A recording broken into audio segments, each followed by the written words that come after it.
It's bedtime.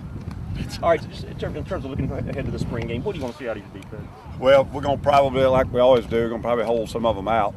We'd like to see what we did not see the first two scrimmages, and that's some young guys making some strides. And, I don't have any clue what he's planning on arranging for the format, but whatever happens, we got to get some kids improving in those young kids. And it's been kind of slow sledding. But how beneficial that we'll have two more practices next week, a little different.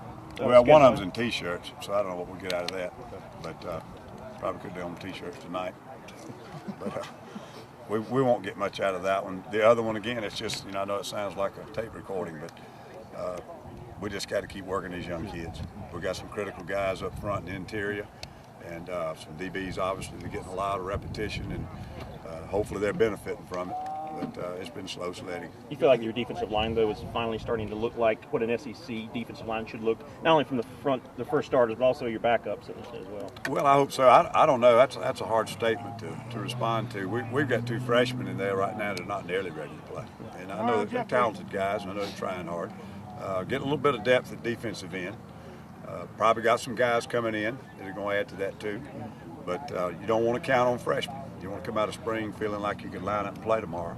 And with Travian out, Jaredo's made a lot of improvement. He really has. But the young ones have been really struggling. With Garcia's situation the way it is, if he's not back here in the fall, does that change the importance of the defense in terms of how you guys have to perform next season because the offense might take a step back? Oh, I don't have a clue. I mean, really, it's a question I don't really want to get into because I don't really know what's going on with it. I don't know what the actual stipulations are involving it. So, I mean, we could talk about any player on the team not being here. But, it'd be something to do what your quarterback can do best, I guess. After the last two scrimmages, you've expressed some disappointment or whatever at some of the young defensive backs. I mean, watching tape from the scrimmage last Saturday, what did you see, and did they show any progress out here tonight? There's some individual flashes of progress, but overall, I've been very concerned about it. Yeah. And same thing with the interior, young guys up front. Don't have any young linebackers, but and the Spurs are older kids too. But the main ones have been the two young tackles and the guys out back. And it's just been kind of up and down all spring. Haven't gotten, I don't think, the steady improvement from any one guy that you'd say, hey, he's crossed the threshold. It's still a work in progress. What exactly are you going to do at linebacker spot for spring? Was it Rodney out, Quay out, and Quinn's behind the castle? You're just going to try to throw DeMario out there and let him go play as many snaps as he can? Or what? Yeah, DeMario and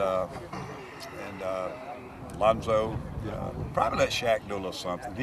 He wants to do something. I'm not going to let him have very many reps, but I don't want him to get too rusty. And then Quinn needs all he can get.